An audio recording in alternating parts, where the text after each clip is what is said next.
there is a UK within India, there is a Brazil within India, and there is a Sub-Saharan Africa within India. All three kind of customers can be seen within India. So UK is the top 5%.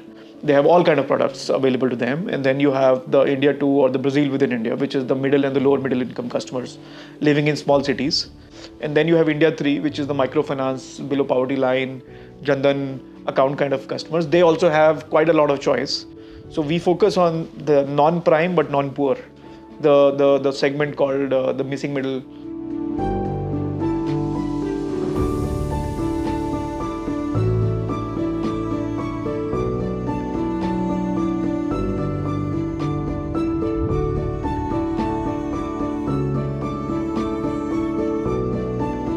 So we are, I'll say, a growth stage, thankfully a profitable fintech right now.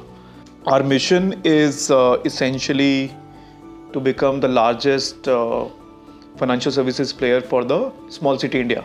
So we want to go after the lower and the middle income customers, both consumers as well as SMEs, micro SMEs. We want to serve them both. And our mission is to provide all kind of financial services for that segment of customers. We are a full stack player.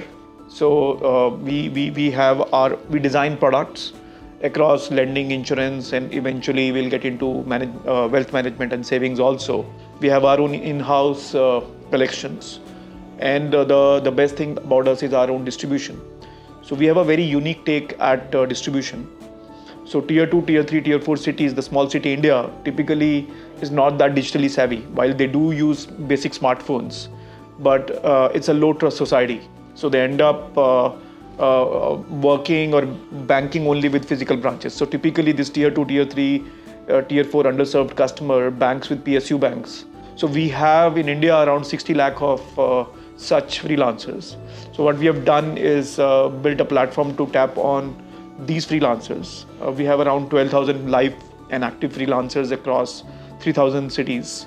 And through these, we have acquired close to 17 lakh households in the last 3.5 years of our operations.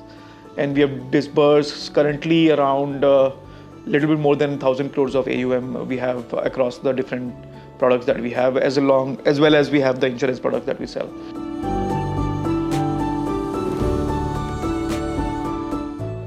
For us, I would say co-lending or even off-balance sheet as a strategy is core to us.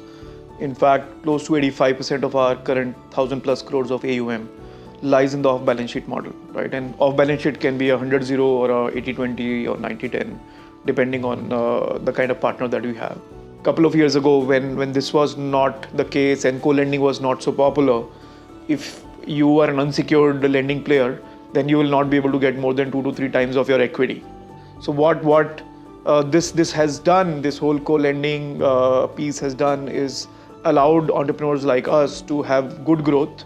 We are profitable, net PAT positive. So every growth that we do is profitable. We turn profitable in just 3 years of our business. And while we will raise equity in future, but we can be very, very high ROE business because of co-lending. Yubi has been a great partner. We have been with Yubi for a little bit more than over 3 years. In fact, pretty much from the time we actually started the operations, 2021. We currently partner with NBFCs through Yubi platform.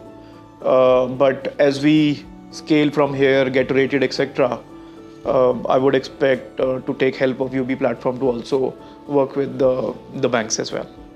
And currently we do around 20-25% of our business volumes through Yubi.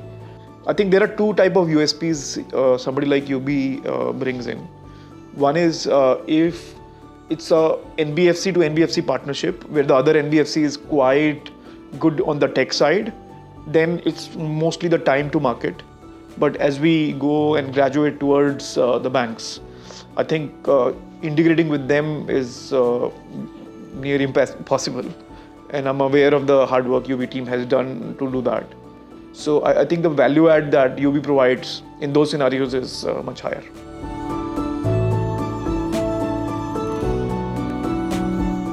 What I would say is government should not kind of club all the SMEs into one bucket. There are medium enterprises, there are different enterprises of different maturity, where you are, etc. like if you go to the tier 3, 4, 5 cities, the penetration of credit into SMEs, the formal, just drops like anything, right? If you're in Mumbai, all kind of SMEs, from the big ones to the very small ones will also get credit because they are focused, they're present in India 1 or the tier 1 city. But there has to be this location-based thinking that government probably has not done. There is a good approach which probably RBI can learn from SEBI, right? Like if in India, if you're a mutual fund distributor to small cities beyond the top 20, 30 cities, then you get double commission. So probably segment the priority sector into smaller cities and something similar to what SEBI has done around that. Probably that can be something that can be done. And we'll love to be the pioneers for that and help become the largest distributor and largest creditor to that segment of customers.